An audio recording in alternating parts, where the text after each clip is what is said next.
Let's fast forward to Friday night, and we're sitting there in Detroit, and the Dallas Cowboys take Spencer Rattler late in the second round of the draft. What will be the first words out of your mouth?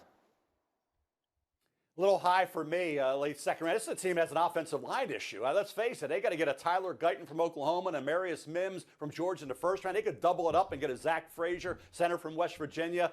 In the second round, they could go running back and look at a Jonathan Brooks from Texas coming off the injury, an elite player. Second round, I have no problem with a running back at that point. And then you look at the quarterbacks, certainly Rattler's in that mix. Michael Pratt-Tulane, Keaton Slowis, BYU's moved up a little bit into that sixth round area. So there are some day 3, maybe some late day 2. I'm thinking more day 3. Dak was a 4th round pick, but help out your quarterback. And you got to get the offensive line. You need a running back. You need draft choices that have to go to those positions that help your quarterback keep moving it forward and maybe get to a Super Bowl. Lewis? Hey, look, I'll say this. If they wind up taking a quarterback in the first 2 rounds, yeah, we're going to have a whole lot of fun. We're going to have a whole lot of fun on the set breaking this down because we know, I've talked about this extensively. The issues right now with the Dallas Cowboys, Dak, honestly, look, it's a big issue because of his contract and what it means at the most important position, whether or not he's going to be there or not. But Dallas has other things that need to be at the top of their priority list, okay? Otherwise, it's not going to matter what quarterback you have anyway. This football team, to me, is in trouble for this year because the offensive line is in trouble. The running back position is in trouble. Tell me how this defense is going to look in November and December against the teams in the NFC that have already shown, and in the AFC, you know, the Buffalo Bills, if you guys are wondering who it is, that ran the football down their throat. They have a lot of issues right now. Quarterback is not something, in terms of the draft, that should be on anybody's lips with this team. It should not be. But if there is value that presents itself later on in the draft at the quarterback position, everyone knows this. The best time to acquire your future quarterback is when you don't need him. So if a guy like Spencer Rattler continues to fall in the draft, hey, look, I'm Spencer. Okay, so I really wanted to review this because I think this is a fascinating story because we've been talking about the Dallas Cowboys a lot and what are their options, what can they do? What can they do with Dak? Do they re-sign him? Do they give him the bag? Do they try to get him to take a better deal? You know, what is the story here? And so now, apparently, you know, it's being reported that they're looking to potentially make a move in the draft for a quarterback.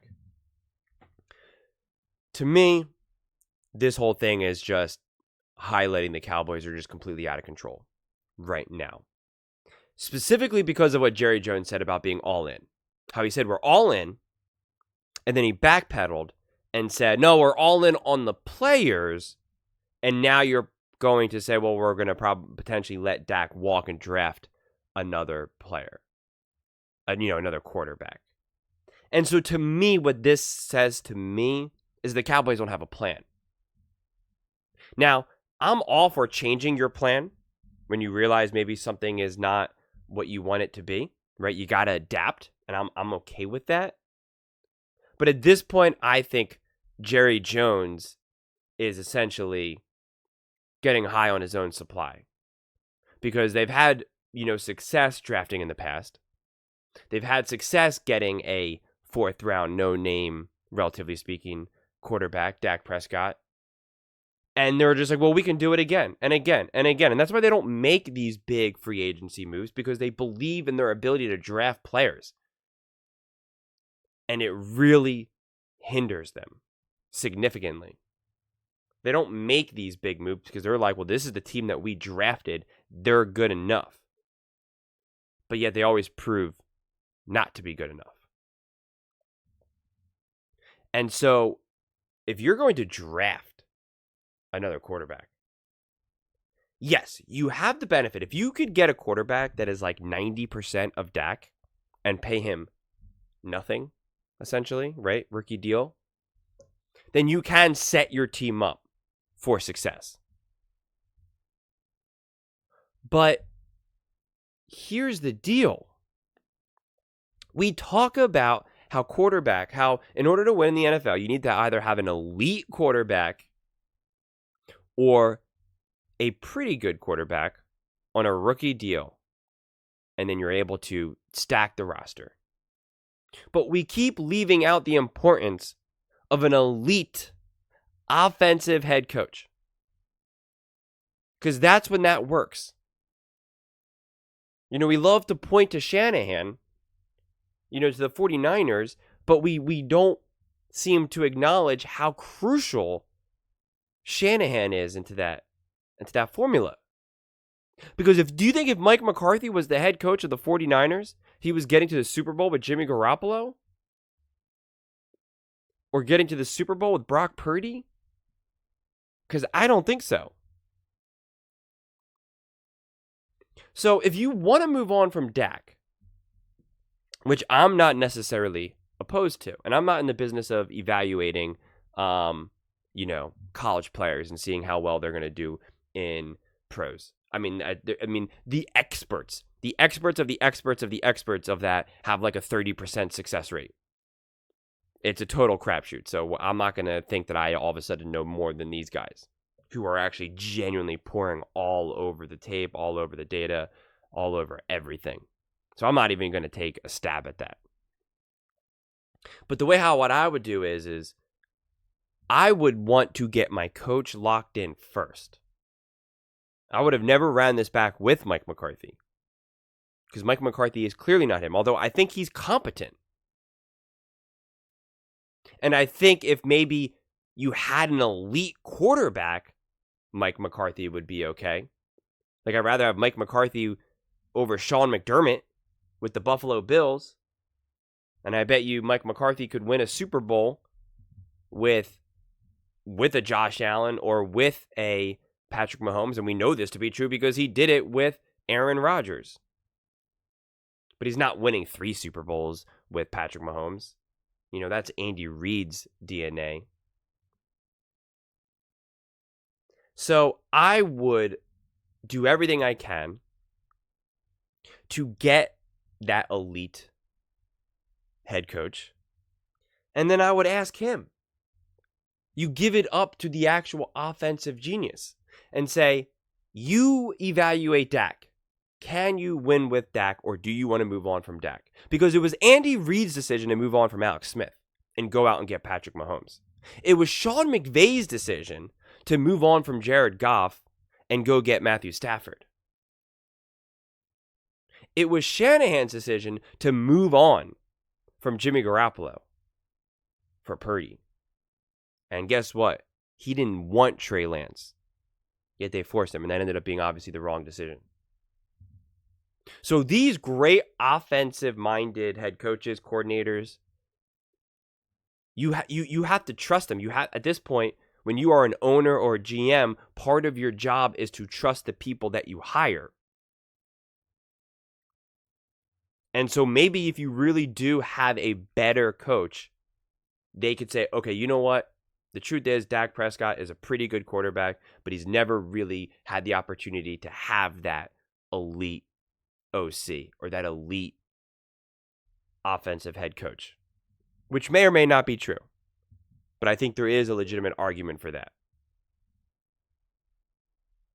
Because you do have to imagine that if you had Sean McVay, Shanahan, Shane Steichen, Andy Reid, of course, that Dak Prescott would be better.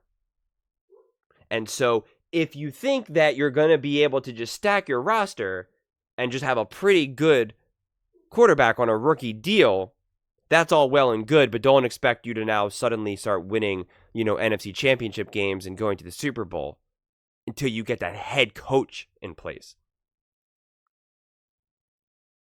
Because I don't know what you're expecting to do in that regard. Okay? Riverboat Ron is not winning Super Bowls with a mediocre quarterback, but with a stacked roster. Okay, the missing piece is the true elite offensive mind in coaching. So I know it's a very hot idea right now of getting these young quarterbacks on a rookie deal.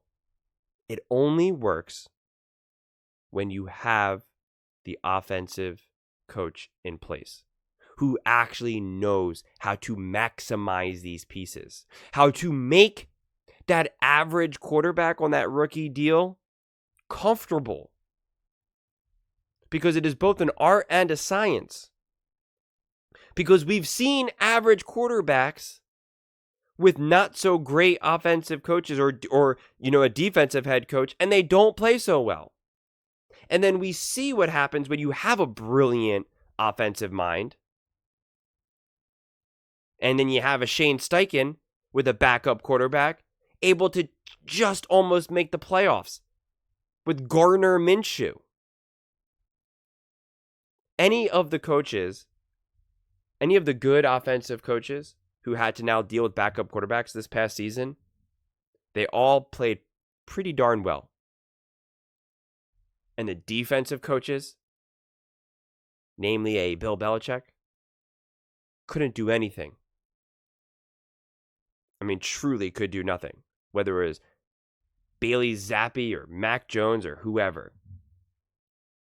So make no mistake about it. This is not, some video game here. You need the intelligence, the play design, the play calling to make that formula work.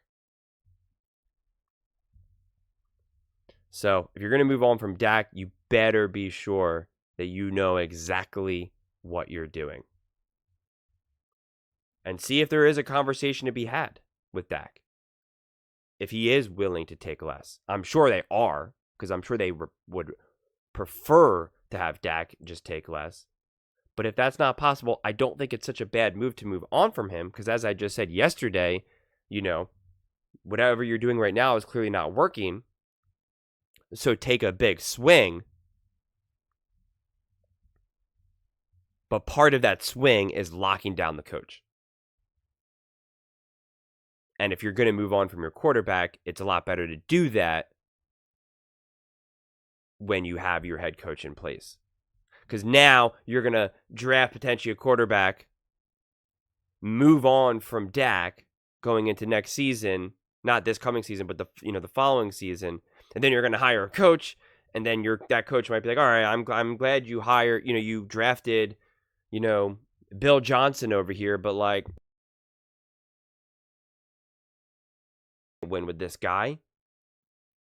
They're not going to want it. Or you're going to have, some mediocre quarterback or okay quarterback who's gotten like no reps in the NFL. Sean McDermott's fired. That great coach is going to say, I'm going to play with Josh Allen. I'm going to go coach Josh Allen. I'm not going to Dallas for this. Are you kidding me? So I think they may be on the right path, but boy, are they going about it the wrong way. But those are just my thoughts. I would absolutely love to hear yours. Whether you agree with me or disagree with me, either way, let's get in some discussions. Let's get in some fights. But ultimately, let's just have some fun. And please do consider subscribing. We are building an amazing community here, and I would absolutely love to see you part of it. I want to build something that we all genuinely feel connected to. Something that we're really excited to be part of, and I think we're well on our way to doing it. Thank you so much, and see you next time.